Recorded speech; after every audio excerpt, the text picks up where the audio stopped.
Men walk out with paper bags containing their belongings, step onto boats headed for San Francisco, and disappear into obscurity.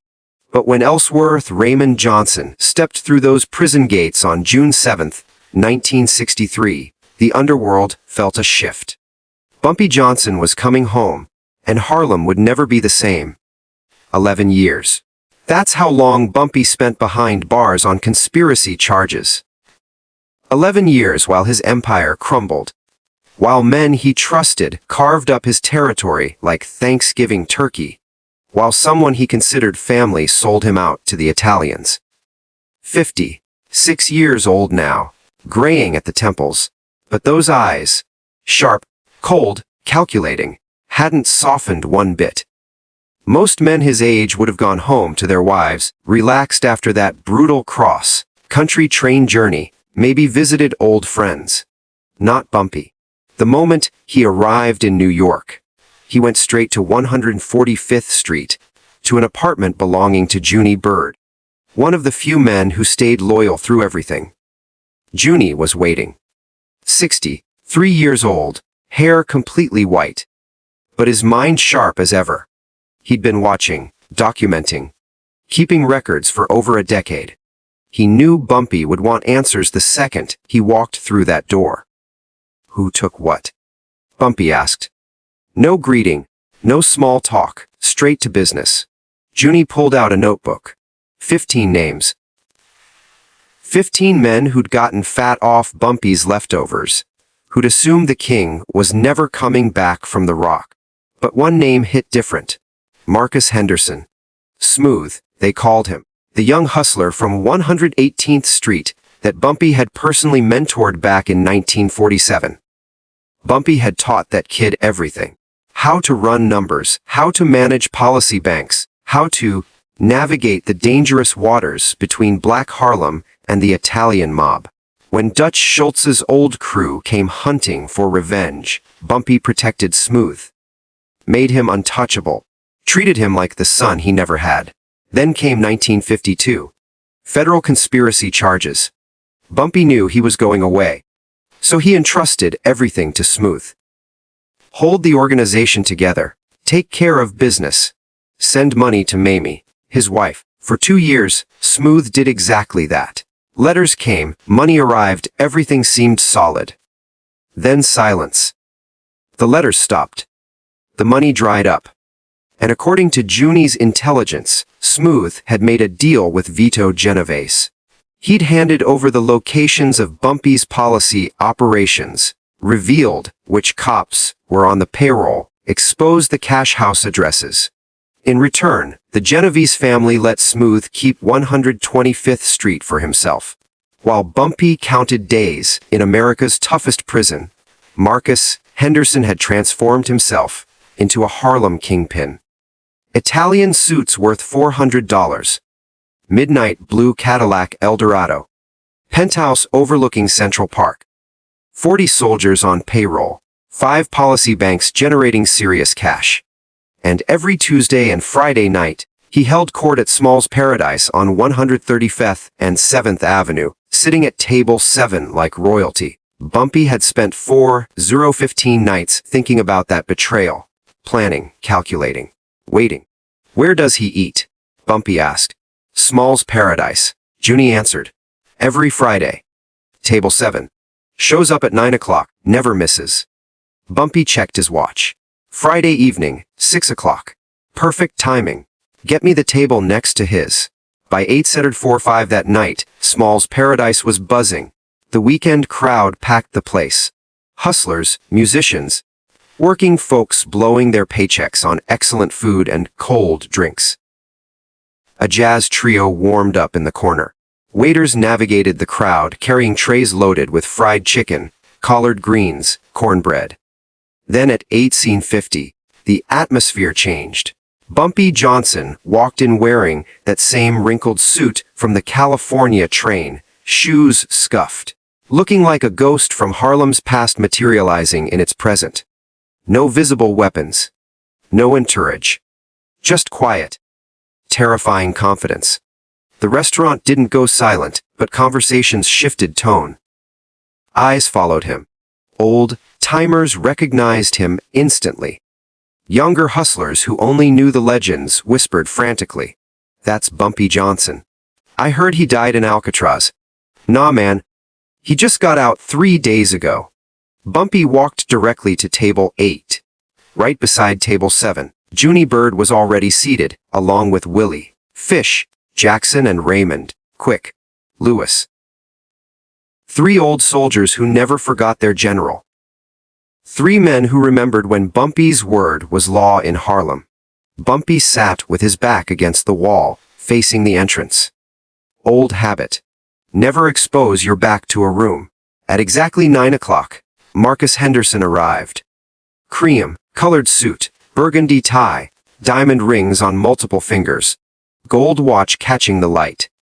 4 bodyguards surrounded him, men who looked capable and well-fed. Smooth was laughing, confident, acting like he owned not just the restaurant, but the entire neighborhood. And in many ways, he did. His protection money kept Small's Paradise operating without police interference. The group headed toward table 7. Then Smooth saw him. He froze mid-stride. Color drained from his face like someone pulled a plug. His bodyguards noticed their boss's reaction and followed his gaze. When they spotted Bumpy Johnson sitting there, calm as morning coffee, their hands moved toward concealed weapons. Bumpy didn't react. He just looked at Smooth with those empty, penetrating eyes that had terrified better men. "Marcus," Bumpy said quietly, but his voice carried across the room. "Join me." It wasn't an invitation. It was a command. Smooth's bodyguards tensed. One of them, a thick-shouldered enforcer named Leon, stepped forward protectively. "Mr. Henderson doesn't take meetings without." Junie Bird stood up. At 63, he looked harmless. The .45 automatic in his hand looked anything but. The man said, "Sit down." Junie stated calmly. Suddenly, the situation exploded. Smooth's 4 bodyguards reached inside their jackets. Junie's .45 was already out. Willie Jackson produced a sawed-off shotgun from beneath the table. Quick Lewis aimed a revolver at Leon's chest. The restaurant froze completely. The jazz trio stopped mid-song. Waiters pressed themselves against walls. Customers dove under tables. But Bumpy Johnson didn't even blink. "Send your people home, Marcus," Bumpy said evenly. "You and I need to talk privately." Smooth's mouth worked but no sound came out. His hands trembled. He looked at his bodyguards, at the weapons, at Bumpy's terrifyingly calm expression. "Leave," Smooth whispered to his crew. "Boss," Leon protested. "I said leave." The bodyguards backed toward the exit. Hands still on their weapons, eyes locked on the guns, pointed at them. They clearly didn't want to abandon their boss, but they also didn't want to die in a shootout on a Friday night. Once they disappeared, Bumpy gestured to the empty chair. "Sit down." Marcus Henderson sat. His legs were shaking. Bumpy signaled for a waiter. The young man approached cautiously, avoiding direct eye contact. "Bring us ribs," Bumpy ordered. "Your best ones. And 2 bourbons." The waiter practically sprinted to the kitchen. The entire restaurant was dead silent now. 250 people frozen in place, watching table 8 like it was theater. Even the kitchen staff had stopped working. Everyone understood they were witnessing history.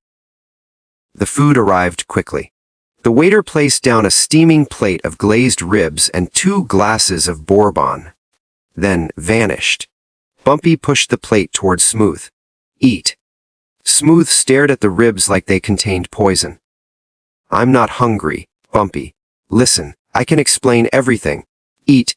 Bumpy repeated, his tone unchanged. "Because this is your final meal." That's when understanding hit Smooth like a freight train. This wasn't a negotiation or a conversation. This was a public execution. "Bumpy, please." Smooth's voice cracked with desperation. "I had to survive. you were gone. The Italians were swallowing everything. I made a deal to preserve the organization. You made a deal to save yourself. Bumpy corrected quietly. You handed them my policy operations, my collectors, my networks. You told Genovese everything. Then kept the money meant for my wife. Tears streamed down Smooth's face. I was planning to make it right. I swear I was waiting for you to come home. I've been home 3 days, Marcus. You didn't come see me. Didn't send word. Didn't send Mamie money to compensate for 11 years of nothing. Bumpy leaned forward. You thought I'd never come back. Thought you'd escaped consequences. Please, Bumpy. I'll return everything. The money, the territory, all of it. I'm not accepting it back from you, Bumpy said. I'm taking it back from you. There's a significant difference. Bumpy's hand moved to his waistband. But he didn't pull a gun. Instead, he withdrew a straight razor, the same razor he'd carried since 1935. The same blade that had settled countless disputes, that had convinced powerful men to respect Harlem's boundaries. Bumpy unfolded it slowly. The steel reflected the restaurant's lights. The Romans had a tradition for traitors. Bumpy said conversationally. They'd make them consume a final meal. Then they'd execute them publicly, so everyone understood the consequences of betrayal. Smooth was hyperventilating, eyes fixed on the razor. I'm not a Roman emperor, Bumpy continued, then raised his voice so everyone in Small's paradise could hear clearly. But I am Harlem, and everyone in this room needs to understand something important. He paused, making sure every person was listening. When I went to Alcatraz, some of you forgot who built this. Forgot whose streets these are. Forgot that respect isn't stolen, it's earned. He looked directly at Smooth. Marcus Henderson forgot. So now Marcus is going to help me remind everyone. Bumpy stood. Smooth tried to bolt, but Junie was behind him instantly, gun pressed against his spine. Stand up, Bumpy ordered. Smooth stood on trembling legs that barely supported his weight. Bumpy walked around the table until they were face to face. Then, with the entire restaurant watching, Bumpy raised the razor to Smooth's throat, not to kill, but to brand. In one swift motion, Bumpy sliced a thin line across Smooth's left cheek. Not deep enough to be fatal, just enough to leave a permanent scar. Just enough to ensure every person in Harlem would recognize Marcus Henderson as the man who betrayed Bumpy Johnson. Smooth screamed. Blood ran down his face, staining that expensive cream-colored suit. That's your reminder, Bumpy said quietly. Every mirror you look in, you'll see that scar. And every person who sees you will know exactly what you did. Bumpy folded the razor and returned it to his pocket. You have 24 hours to leave Harlem, Bumpy stated. Take whatever you can carry. Leave everything else. If I see you after tomorrow night, I won't be this merciful. He turned to address the entire restaurant.